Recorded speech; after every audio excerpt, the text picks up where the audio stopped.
Bonjour à toutes, bonjour à tous. Merci d'être venus. Je préfère parler debout, c'est plus dynamique. Et puis, chance ou pas de chance, aujourd'hui, on va essayer d'être un peu dynamique. Et vous avez beaucoup piétiné dans les allées du salon. Sûrement, vous avez attendu aussi. Et sûrement, vous avez fait beaucoup de sur place. Vous êtes beaucoup assis dans les conférences. On va essayer de bouger un petit peu, sans se faire violence pour autant. J'espère qu'on va passer un bon moment ensemble. Donc, merci d'être venus à cet atelier où on va parler de demain. Comment est-ce qu'on invente demain ensemble par la collaboration. Donc nous sommes la Fabrique des territoires innovants, nous travaillons la performance par la collaboration et nous allons vous présenter différentes choses de façon succincte et on pourra en reparler à l'issue de l'atelier ou demain sur notre stand ou plus tard. On vous laissera nos contacts. Qui sommes-nous aujourd'hui pour vous accueillir? Eh bien, je suis Marie-Hélène Vial, directrice des opérations. Et je suis accompagnée de Constance.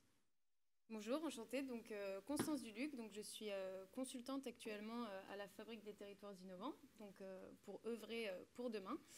Et avant toute chose, pour commencer, pour introduire le sujet, je voulais savoir qui parmi vous a déjà mené un projet en collaboration. Donc, manifestez-vous en levant vos petites mains. C'est tout. Ok. Bon, ça fait un tiers quand même. Du coup, c'est pas mal. Enfin, vu d'ici, ça fait un tiers en vote à main levée. Donc, c'est pas mal. Et je pense que si on avait posé la même question il y a 5 ans, ça aurait été beaucoup moins. Donc, c'est bien. Alors, on me glisse dans l'oreillette qu'il faut que nous parlions dans le micro. Donc, nous sommes obligés de nous rasseoir.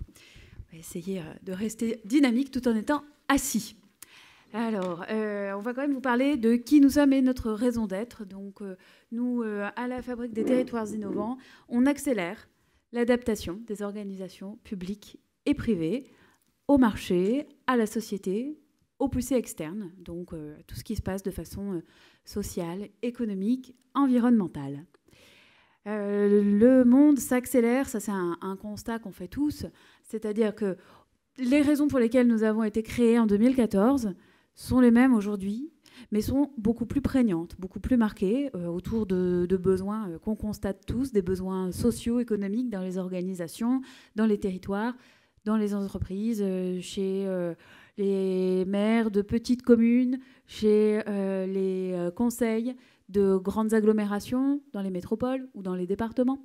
Alors, on retrouve ces mêmes poussées, ces mêmes urgences, les poussées citoyennes, le besoin de plus peser sur les décisions, sur les politiques publiques, le besoin pour les collaborateurs d'être plus pris à partie dans la façon dont les décisions sont menées, dont les projets sont créés, le besoin des consommateurs d'être plus associés au cahier des charges des produits, aux décisions des marques. Donc nous, on accompagne tout ça par la collaboration, par la participation et par l'inclusion. Ce qui veut dire que ça ne va pas de soi. Ça peut peser comme une contrainte. Nous, on pense que c'est une opportunité. C'est une opportunité de faire différemment. C'est une opportunité d'avoir plus d'impact. Et c'est une opportunité d'avoir plus de performance. Donc avec les bons outils, avec les bonnes méthodes, évidemment, on peut aller plus vite, aller plus loin, grâce à une logique écosystémique, grâce aux bons partenaires au bon moment et grâce aux gens qui sont associés aux décisions, aux actions et à la production, aux étapes qui les concernent. Ça veut dire que pour faire ça, il faut être bien armé. Donc il y a des bons outils, des bonnes méthodes. On ne peut pas tous les détailler malheureusement aujourd'hui en séance, mais une fois de plus, on vous laissera des contacts, de la documentation. Si vous avez des questions, n'hésitez pas. Si vous avez besoin de cas pratiques ou si vous avez envie qu'on discute de ce qui se passe chez vous dans vos organisations, le stand est ouvert, la porte est ouverte, la boîte mail est ouverte pour qu'on échange sur vos cas concrets. Donc nous, vous l'avez compris, on va créer les outils d'une société qui est démocratique, performante et résiliente, parce qu'on a besoin de faire face au choc. Alors, je peux bouger, en fait. C'est bien, c'est mieux. C'est moi, j'étais comme ça. Comment elle se tient, celle-ci. Nous, je vous l'ai dit, on a été créé en 2014. Donc, en 2014, on nous regardait un peu avec un sourcil en l'air. Mais que faites-vous? Pourquoi faites-vous ça? Qui sont ces personnes qui travaillent sur des sujets auxquels personne ne comprend rien? Aujourd'hui, on les connaît un peu mieux. La société les connaît un peu mieux. Les pouvoirs publics les connaissent un peu mieux. Mais ça reste un peu le bruit de fond. Nous, on travaille vraiment sur ces sujets depuis 6 ans de façon continue, avec une partie de nos activités qui sont basées sur la recherche et développement. Recherche et développement pluridisciplinaire, transdisciplinaire, qui associe les sciences humaines, les sciences sociales, le management, le design et des expertises techniques, mais toujours de façon transversale sur les enjeux de la collaboration, la participation et l'inclusion, vous l'avez compris. Ça fait de nous donc des pionniers, aussi bien dans les méthodes, dans les outils, et ça nous permet de faire ce qu'il y a besoin de faire chez vous, chez nous, chez tout le monde, parce qu'en fait, tout le monde nous dit « Ah, mais c'est exactement ce qui se passe chez nous ». Parfois, les gens n'ont pas besoin d'accompagnement, ils savent aussi très bien le faire. On ne dit pas qu'on est les seuls à tout maîtriser. De toute façon, si on fait ensemble, c'est bien aussi parce qu'on s'associe les savoirs des autres. Mais penser ensemble, décider ensemble, produire ensemble, ça nous permet d'aller plus loin, d'être plus fort, et ça vous permet d'aller plus loin, d'être plus fort, d'être plus performant. Aujourd'hui, on l'a vu, on l'a dit, on l'a redit, on dit le monde va plus vite, le monde change, il y a besoin d'être plus performant, d'avoir plus d'impact. Donc on a un enjeu à avoir des méthodes d'accélération des projets pour les mettre sur des rails de façon plus rapide, plus co-construite, pour lever les freins à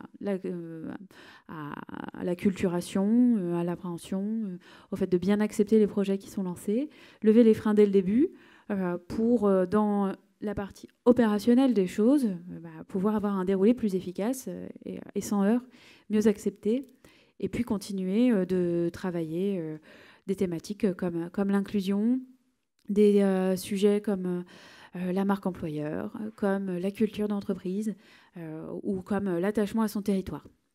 Tout ça, ça passe par la collaboration, et puis ça n'existe pas de façon détachée. Ça se fait ensemble. En tout cas, c'est ce qu'on croit, c'est ce qu'on promeut. On a développé des outils et des méthodes qui le permettent et qui, on l'espère, pourront le permettre avec vous prochainement. Alors, ce qu'on a prévu de faire, du coup, ça va être peut-être un tout petit peu moins facile avec le micro, mais on va faire de notre mieux. Ce qu'on avait prévu de faire, c'était un débat mouvant. Et je vais laisser Constance, qui est donc consultante, vous l'avez compris, vous expliquer comment ça marche, un débat mouvant. Voilà, donc aujourd'hui, on a décidé d'adopter un format un peu différent des conférences classiques pour vous faire découvrir ou redécouvrir un petit peu la collaboration et d'autres méthodes de travail. Donc le débat mouvant, comment ça marche? Donc tout d'abord, on va vous faire découvrir les 2 affirmations autour desquelles on a décidé de travailler aujourd'hui. Ensuite, chacun de vous prendra place dans un des 2 groupes, donc en fonction de si sa réponse est plutôt oui pour l'affirmation ou non pour celle-ci. Entre nous, donc dans notre groupe, on pourra expliquer les raisons de son choix, argumenter avec les autres personnes dans le groupe, rebondir sur les idées, et éventuellement, si au cours du débat, vous décidez que vous êtes plutôt non, alors que vous étiez parti sur un oui, il est tout à fait possible de changer de groupe. Les idées ne sont pas fermées et les groupes non plus. Et enfin, donc ce travail durera environ 10 minutes, et à la fin, il y aura un porte-parole dans chaque groupe qui fera une petite restitution d'un pitch de 1 minute. Voilà, donc on va faire ça 2 fois. Donc je vous laisse découvrir l'affirmation numéro 1. Alors, le travail collaboratif sera une modalité opérationnelle classique en 2030. Oui ou non? Alors là, on va tous se lever. Donc nous, on va se lever quand même avec le micro. Bon. On va tous se lever. Tous ceux qui veulent bien participer, bien sûr, personne n'est forcé. Si vous avez juste envie de rester observateur, libre à vous, mais c'est quand même beaucoup plus rigolo et vous apprendrez beaucoup plus de choses si vous vous levez. Et alors, vous choisissez à votre gauche ou à votre droite dans quel groupe vous voulez vous mettre, selon que vous pensez que oui ou non, en 2030, oui ou non, en 2030, le travail collaboratif sera une modalité opérationnelle classique. C'est-à-dire aujourd'hui, on voit bien que ça change, mais est-ce qu'en 2030, ce sera prêt? Ou est-ce qu'en fait, c'est pas souhaitable et on pense que c'est une mode? Ou en fonction de ce que vous avez testé, ce que vous avez vu.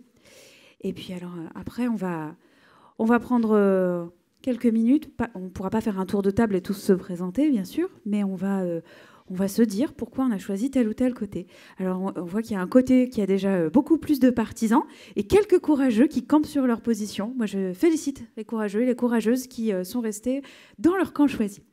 Donc, à présent, vous pouvez commencer à discuter entre vous. Vous n'êtes plus obligé de nous regarder.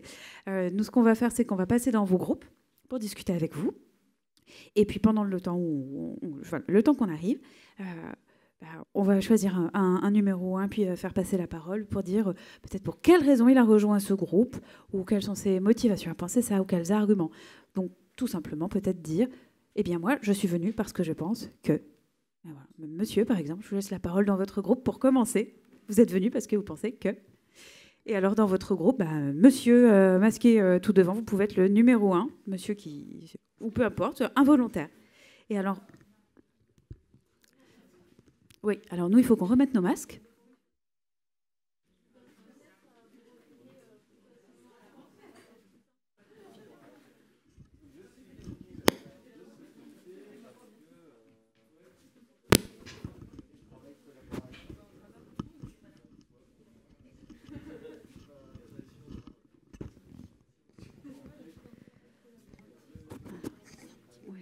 Oui.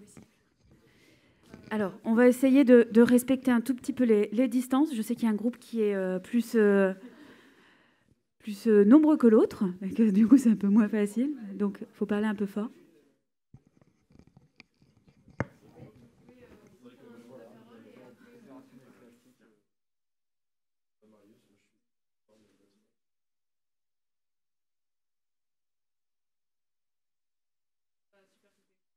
Un autre argument pour être venu dans ce groupe. Moi, je vais dire le travail. Une personne, mais là, on est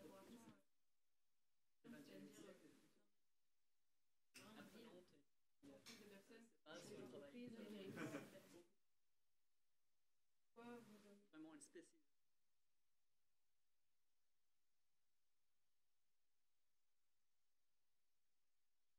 Il y a un naturel tendance à avoir le contrôle.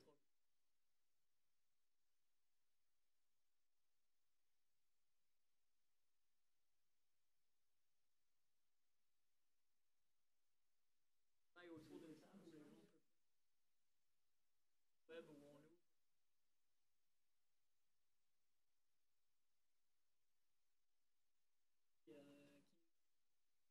N'hésitez pas surtout.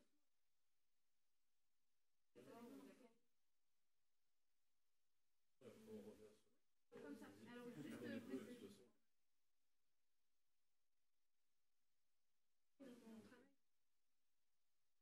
oui, mais dans d'autres métiers, qu'est-ce que le collaboratif? Moi, je suis galant.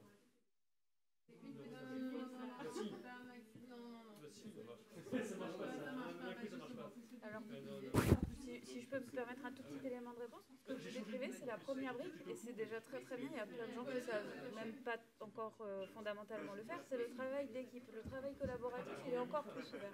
Et va aller chercher, soit en interne, soit en externe dans votre organisation, des parties prenantes plus diverses, et va permettre plus d'inclusion. Voilà, ça peut apporter un peu d'eau au moulin. Et donc, si on reste sur la thématique de inventer demain et la question de 2030, peut-être un argument pour se dire oui ou non. Et je rappelle que c'est le principe du débat de mouvement. On a le droit de changer de groupe en fonction de ce qu'on entend. Peut-être qu'on se dit, ah bah tiens, non, je me suis trompé de groupe, ou le débat m'a fait changer d'avis. Peut-être qu'en 2030, on sera prêt ou on ne sera pas prêt. Quelqu'un a un avis là-dessus? Je pense que...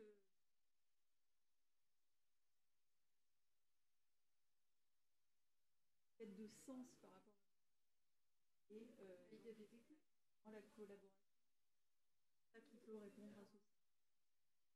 On ne peut pas gravir les échelons comme ça, sans but. On peut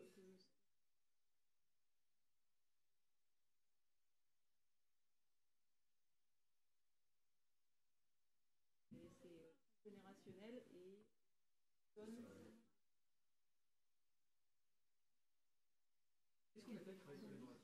et des gens qui ont eu leur diplôme peut-être il y a plus ou moins de 15 ans. Mais qu'est-ce qu'on appelle le travail collaboratif?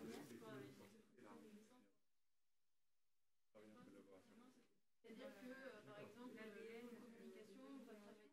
Et quand même, c'est pas surtout c'est vraiment une connexion collaborative qui l'organisation avec son équipe, par exemple. Et ça peut être moi, c'est quand même un entre-soi.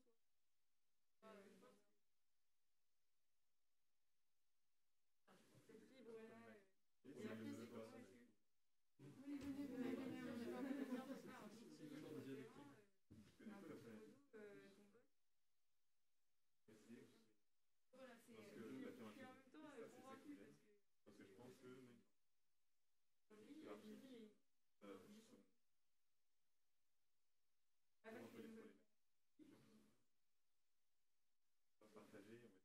En fait, je pense que c'est possible de mettre dans des mêmes projets un ouvrier et le directeur d'usine, par exemple. C'est pas uniquement je le pense, hein, nous on l'a fait, c'est déjà arrivé. La clé, elle est peut-être de se dire, enfin à mon avis, hein, c'est pas la clé, c'est pas ça ce que j'ai dit. Et puis après on va tourner, c'est Constance qui va venir avec vous et je vais aller dans le groupe. Mais on part pas du principe que le boss est plus le boss, parce que ça c'est pas vrai, parce que c'est mentir aux gens. Et si on veut faire de l'inclusion, il faut être honnête. Pas faire prendre des vessies pour les long terme. L'inclusion, ça marche dans les deux sens aussi. C'est pas que l'ouvrier qui a peur de son patron. On a souvent vu des maires qui avaient peur de leurs citoyens. Hein, donc la défiance, elle va. Oui, c'est appliquer une logique de choses qui montent et qui descendent pour arriver à mieux parler ensemble. Et c'est pas comme si la relation hiérarchique disparaissait. C'est il y a des espaces et des moments où on se dit que c'est possible parce que le travail aujourd'hui, ça consiste à parler ensemble de ce sujet-là. Donc c'est un peu changer des postures, mais ça ne veut pas dire que ça change ni les rôles, ni les responsabilités, ni la position hiérarchique. Et en effet, ça passe souvent par un tiers dans les organisations pour faire ça. À minima, quelqu'un qui a ce rôle-là dans l'entreprise et qui lui est vraiment tatoué sur le front, ou sinon un tiers externe. Parce que le manager ou le directeur ou la directrice, peu importe, ne peut pas du jour au lendemain effectivement faire ami-ami, il n'est pas crédible et ça ne marche pas. Et les gens sont focalisés sur cette cloison-là et on perd de vue l'objectif principal qui est de créer des dispositifs ou un projet ou peu importe. Je parle beaucoup trop. L'argument de quelqu'un d'autre sur le fait d'avoir rejoint ce groupe et après je change. Oui. Sur le débat,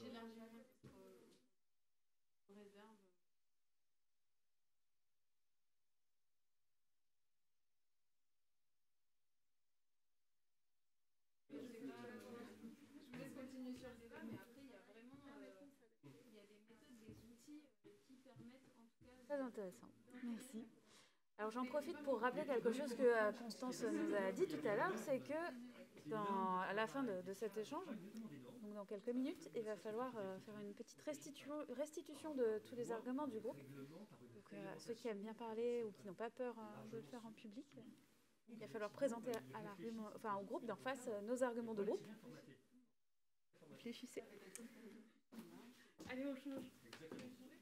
Allez. Je reviendrai. Hop.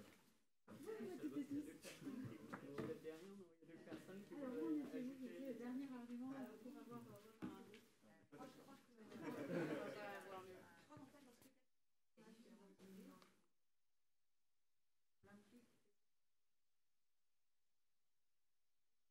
des choses.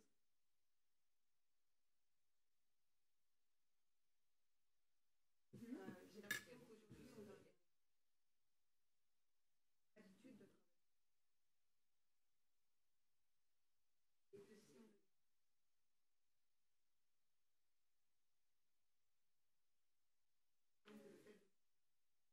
qu'aujourd'hui,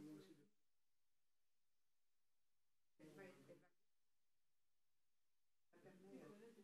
Et que si on décisions ou des arbitrages qui sont faits par ça, c'est un point intéressant parce qu'on n'a pas évoqué. C'est que beaucoup des activités d'entreprise d'organisation qui ne sont pas système de décision. Pour l'exemple, plus répandu, 99% des... On comprend vite qu'on a... On comprend autre chose. Par exemple, votre expérience de vie, tant que j'avais pas du tout vu moi. Donc c'est très chouette que d'un seul coup, ça grandit, ça donne... Alors, j'ai pas encore donné les arguments et pour poser le débat. Oui, non, mais c'est intéressant. Mais monsieur évoquait effectivement le fait qu'il y a des activités où la prise de décision, la machine intervient aujourd'hui. L'optimisation de journée se confie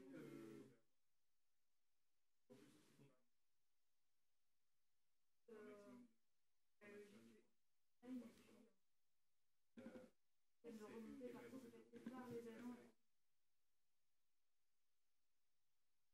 On arrive à avoir de la participation. donc elle est, je pense.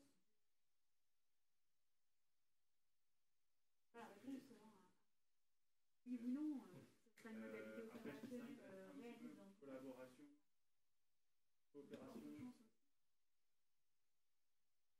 C'est déjà ça. Même, j'ai envie de dire, là, on parle de concertation, etc. J'ai l'impression que... Oui, peut-être que c'est une condition de succès. Et encore des pragmatiques. Il y a encore... Oui, est-ce que c'est acceptable à 100%? Oui, est-ce que c'est souhaitable? Parce que là, on a fait une vérité générale.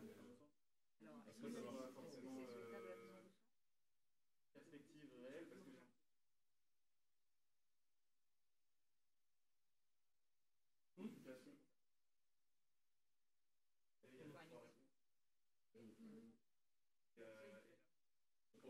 Peut-être un panel. Une situation d'urgence, effectivement, qui font que le situation humanitaire. travail collaboratif, ça dépend.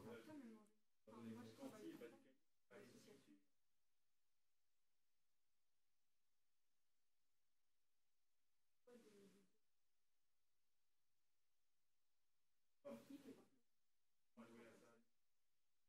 a envie aussi de faire un...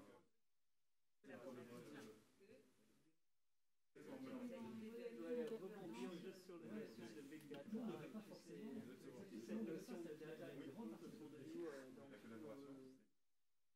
Oui, on n'a pas anticipé Pour faire un contrat alimentaire, le travail collaboratif, on peut les zapper peut-être en disant il suffit de récupérer vos données, on a accès à vos données, ça suffit. On n'a pas besoin de vous, je n'y crois pas. Je peux plus optimiser sur l'avenir, mais on peut très bien bâtir un argumentaire en disant pas sûr qu'on a toutes les arguments et les preuves.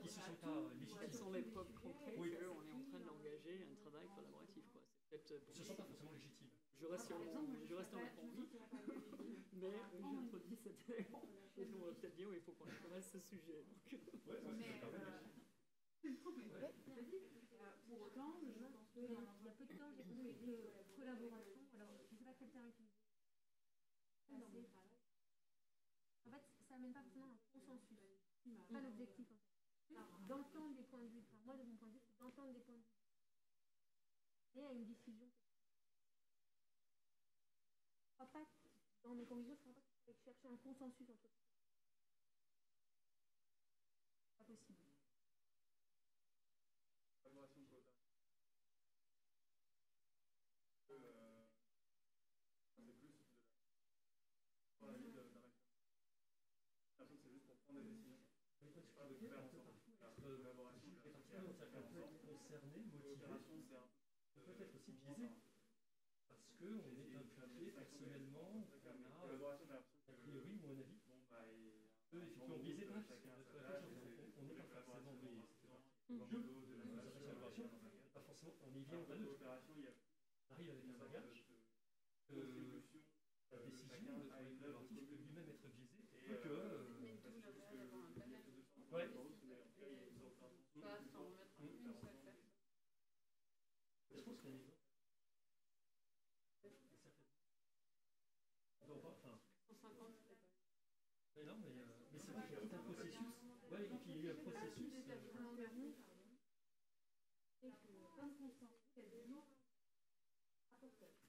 On en a déjà deux. On est super organisé. Donc ça va être le moment de se remettre les idées. Je laisse le retard. Et bien, la découvre encore citoyenneté demain, qui a donné 151 140 là, où les personnes, les 5 les plus importantes passent à la trappe.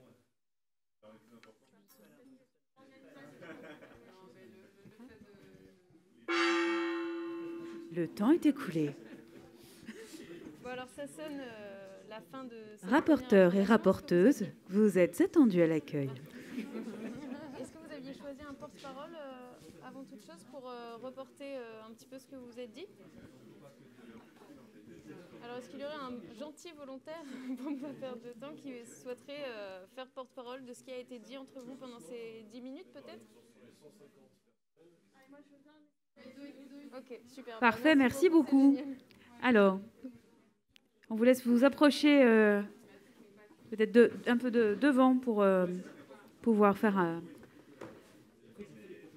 une prise de parole et qu'on vous voit bien. Merci de vous prêter au jeu. Et alors, notre autre rapporteur de l'autre groupe, pareil, va rester devant pendant que chacun reprend sa place.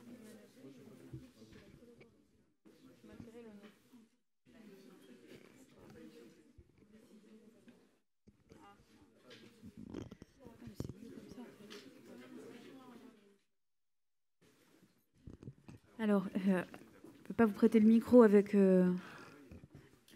les éléments de... Voilà. Ça fonctionne? Ça fonctionne. Voilà, ce sera aussi bien avec le micro. Donc, le retour du groupe des oui.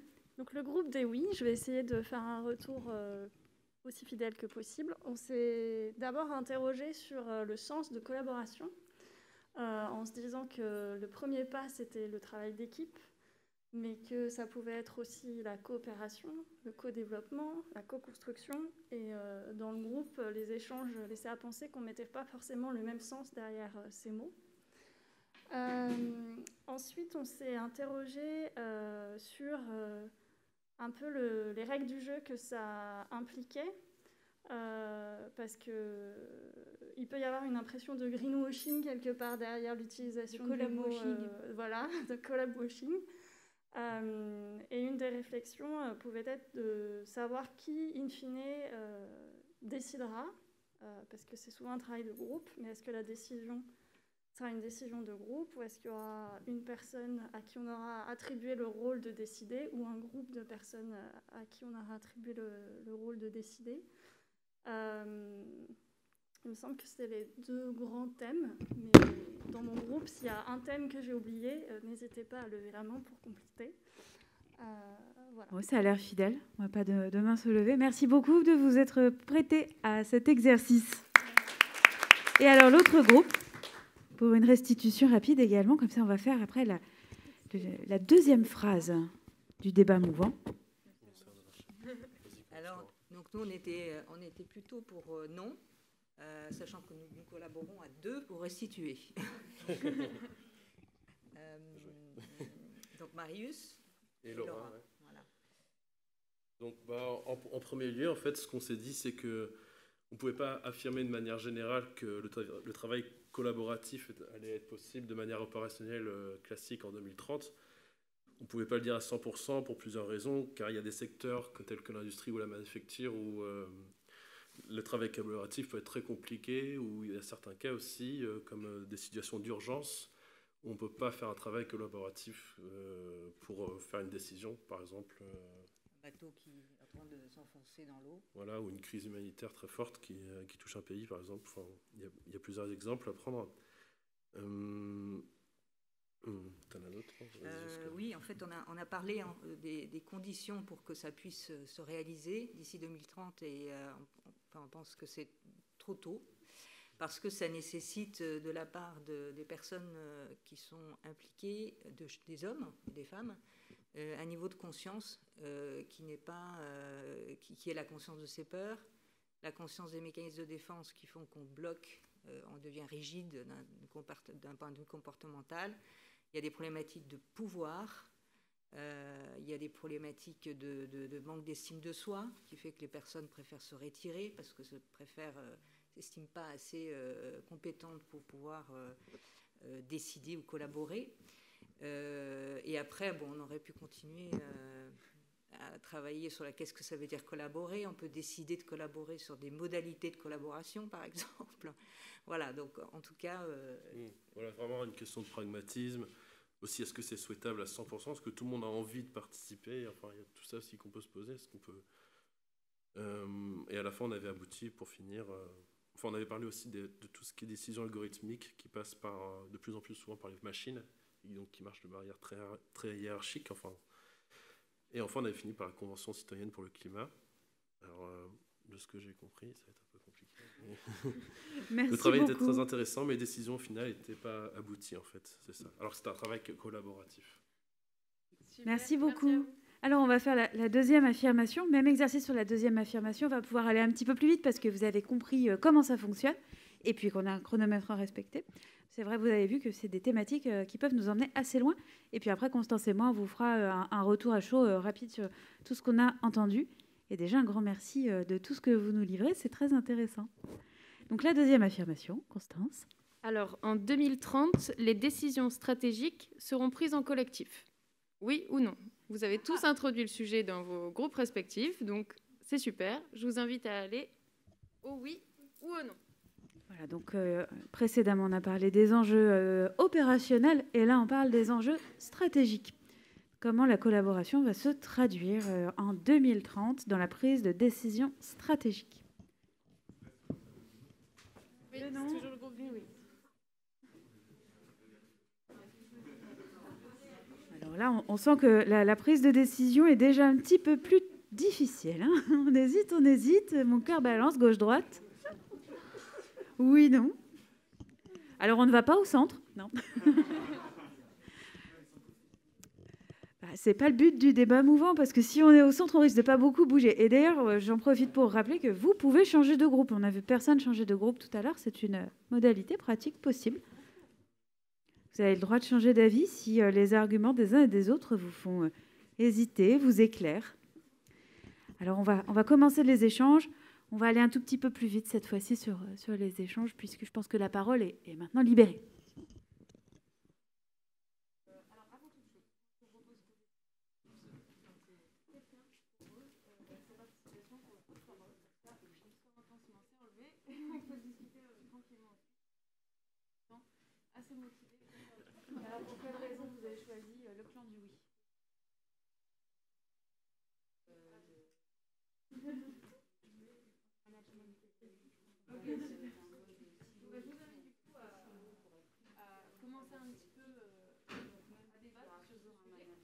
Donc là, on va vraiment être sur la prise de décision collective. J'entends quand même dans le oui. Parce qu'on change. Donc pourquoi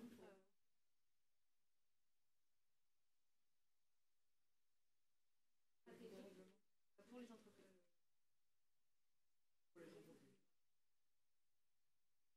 Alors, on se fixe plutôt dans le cadre des entreprises. Après, on peut, si vous allez, on peut de façon collective. On peut très bien s'imaginer au. Oui, si.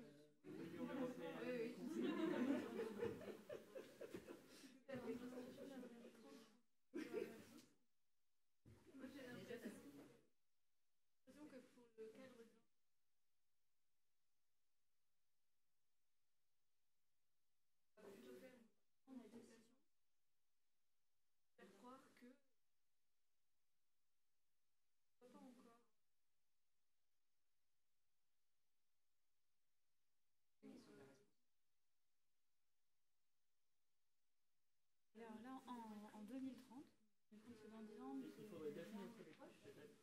Quand on voit les bords, c'est collectif. Et je pense que collectif sous-tend la représentation des parties en interne de l'entreprise, voire en externe. Et si on dit, il faut peut-être, moi je ne vais pas vous interrompre, mais je dis le terme collectif, elle me fait un coucou en disant.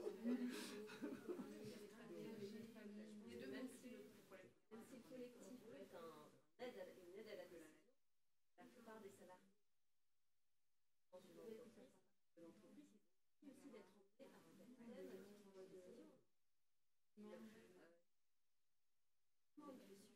Travailler le collectif ensemble, et après, emmener tout le monde.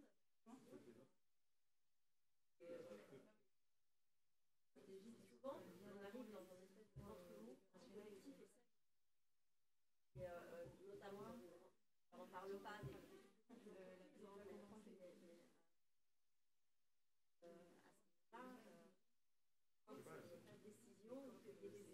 solution intermédiaire pour alors que perfectible, il doit être une aide à la décision et pas. Du coup, ça pose quand même une question parce que aujourd'hui, on est censé prendre des décisions COP, par exemple, à plein de pays pour anticiper les problèmes. Ça ne marche pas du tout et, enfin, ou en tout cas, on réfléchit un peu la aussi, on peut craindre que ça n'aille pas assez vite. L'acceptation pas du tout, le fait de prendre des décisions, il y a des gens qui... c'est sûr qu'il y a, voilà, il y a des pays qui changent d'avis parce que... Donc après, là, l'idée, c'est vraiment de prendre en compte, après, le résultat, pour justement prendre ces décisions. En tout cas, on ne tire pas d'inflexion Donc là, l'idée, c'est, l'accroissement des émissions. même en appliquant ça, ça permet d'accélérer la prise de conscience. est-ce que la vie de tous en considération dans une prise de décision stratégique et importante. Par le peuple et pour le peuple. Bon, ça permet de... Là, c'est la décision, on est au niveau de la décision, on a la prise en considération. Ça peut l'être à l'échelle d'un Moi, ça peut petit être. groupe, etc. D'accord, je te rejoins. En 2030, ça peut ne pas l'être. Mais La c'est décision généralise. Perdez pas de vue, la décision stratégique, ça peut se passer dans plein de contextes différents. En 2030, il est dans le champ. C'est à quelle échelle doit être prise une décision stratégique? Oui, c'est ça. Ça dépend de Et l'échelle. par exemple, je suis convaincu que Et à l'échelle il y a plein de décisions stratégiques qui peuvent être proches des enjeux. Et après, il faut, je pense, maximiser ça. C'est que justement, on est besoin de faire des concertations à 8 milliards pour prendre une décision sur est-ce qu'on privatise ou pas un circuit d'eau. Converger par intérêts qui sont des intérêts divergents. Déjà, c'est pas vrai dans les plus c'est pas dit comme ça. C'est pas dire qu'on prend une bonne décision. Il y a des intérêts On décide. Je pense qu'il faut qu'on fasse la distinction entre. Il y a des décisions qu'on a vraiment dans le sens. Des réponses. Moi, je dirais, Mais il y a quand même des décisions qui sont prises. L'absence de décision est une décision qu'on se ça, passe. c'est la hiérarchie. Le processus est déjà collectif. Et alors, là où il est intéressant, par rapport à une démarche bilatérale, Dans la projection. toutes les parties prenantes s'entendent. Ce qui est très intéressant dans une démarche collective, Est-ce qu'on n'est pas en phase de test aujourd'hui? Est-ce qu'il n'y a pas un complètement mois qui est différent passé qui d'une discussion bilatérale entre deux pays, par exemple. stratégique La Chine et les États-Unis seraient Est-ce qu'il n'y a pas un essai qui est en cours avec un certain nombre quelques d'enjeux? exemples. Disons, nous, on va décider un peu pour les autres. La décision est pas prise en collectif. Les autres, de toute façon, largement perfectible. Et au moins, tout le monde s'entend. Et tout le monde s'entend. Et en cela, le processus est déjà collectif. La décision est déjà collective. Elle est déjà collective. L'autre réflexion c'est aussi, c'est finalement, on parle de problématiques mondiales, et là, effectivement, c'est représentant et la décision c'est nous représenter. Et une autre échelle, à l'échelle des pays ou à l'échelle le fait de le faire en collectif, parce que Politiquement, en tout cas, là encore, tout est vraiment mais souvent, les décisions les plus graves ne sont pas forcément après, on voit bien dit dans l'entreprise administrative. penseurs. Pour revenir sur l'actualité, on voit bien que Évidemment, le les sachant. entreprises avec la raison d'être, c'est vraiment une étape de prise de conscience collective pour arriver à une notion un but commun et à accepter par... Parfois les problématiques ça fait pas que les sachants vont écarter par contre. final. Donc en fait, ce processus-là, il est très intéressant. L'entreprise ce matin, Ça n'empêche pas qu'avec juste pour mettre deux phrases de mission. Mais parce que c'est la on n'est pas encore dans le... en disant de plus en plus on valorise l'expérience usagers, des services publics, de citoyens, d'utilisateurs, etc. Donc il y a une sorte d'expertise usagère qui n'est pas l'expertise des experts je pense, commun.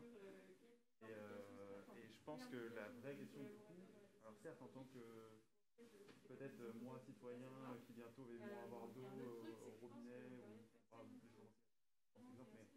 mais j'ai une pension usagère donc je vais pouvoir donner un retour d'expérience intéressant peut-être. Mais je pense qu'un enjeu majeur pour des décisions stratégiques collectives, ça va être d'éclairer, ou en tout cas d'apporter quand même un certain nombre d'informations qui soient les moins biaisées possibles, que ce soit des études commandées avec conflit d'intérêts et autres. Et du coup, et encore, parce que j'ai envie de dire, on a le GIEC qui a priori est quand même hors de partie d'intérêt et qui dit constamment des choses. les relais, et la crédibilité. Et l'ONU, moi, je veux bien. Ce que je veux dire, c'est que du coup, on est censé être, si ce n'est éclairé, au moins éclairable par des informations. Parce que pour autant, collectivement, on a. Réfléchissez à qui restitue dans votre groupe et puis on va y aller.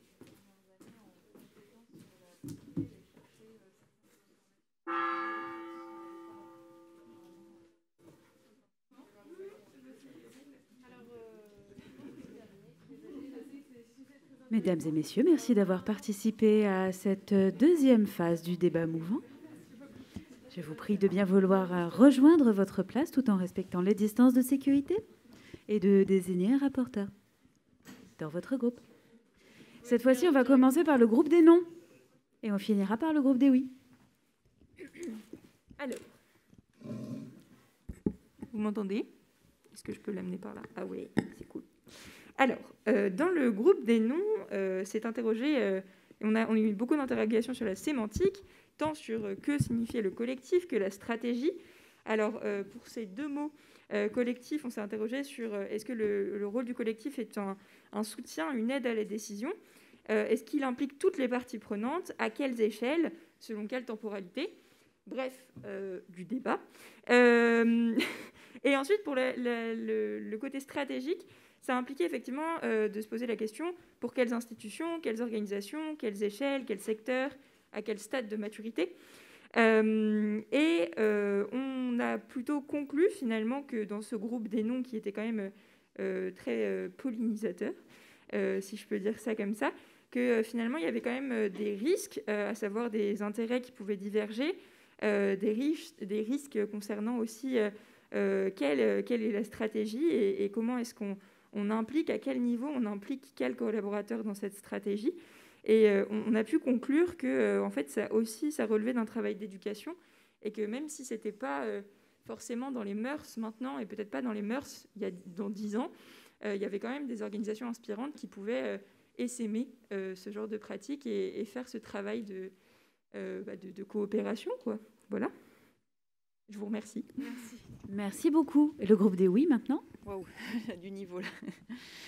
Je sais pas, ça marche là? Oui, je crois que ça marche. D'accord. On dirait que ça marche. Alors, donc là, ça marche. Donc, dans le groupe des oui, on s'est dit qu'il y avait plusieurs niveaux de décision stratégique. Donc des niveaux, un niveau international, des niveaux plus nationaux et plus locaux.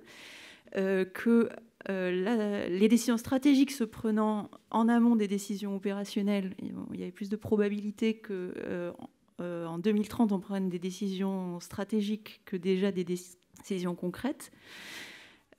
Que finalement, c'était déjà le cas dans des collaborations internationales transétatiques comme le GIEC ou comme d'autres organisations comme l'Organisation mondiale de la santé, ça on n'a pas cité, mais on a eu un bel exemple récemment. Il y a déjà des décisions stratégiques qui se prennent collectivement aujourd'hui. Et qu'il y a plein de données qui s'échangent, qui sont probablement qui permettent d'avoir énormément de niveaux de lecture des situations particulières, mais que pour les très grands enjeux, finalement, on converge. Et un exemple serait l'exemple des COP, qui quand même commence à dater, qui est sorti, qui fait que devant l'urgence de sauver probablement l'humanité et une grande partie des espèces, on converge quand même malgré le fait qu'on a énormément de données sur énormément de micro-phénomènes. Merci beaucoup le groupe des oui et merci beaucoup à vous tous. J'espère que cette mise en bouche des outils de la collaboration et de dédramatiser le fait de faire ensemble et de réfléchir ensemble vous a plu. Ça a l'avantage de faire passer les conférences et les ateliers plus vite. À part ça, merci pour tout ce jus d'excellent cerveau que vous nous avez offert. On repart avec en tête bien imprimée le fait que pour vous, la pédagogie va être essentielle, que les questions de gouvernance sont au cœur de la manière dont on va à la fois adresser ces enjeux opérationnels et stratégiques de mise en œuvre de la collaboration. dans le sens d'inventer demain de façon pérenne, constructive, à impact, et puis aussi avec de la performance pour vos organisations, mais du résultat centré vers l'humain, vers les usagers, les participants. Et puis, on retient aussi que vous êtes, comment vais-je dire, des gens très engagés, très intègres, que vous soyez du groupe des oui ou des non. Vous avez une vision forte sur le monde. Et c'est beau à entendre, c'est beau à voir. Si vous voulez poursuivre les échanges, on est sur le stand PU6801. On sera ravis de vous recevoir. Merci d'avoir été là. Merci.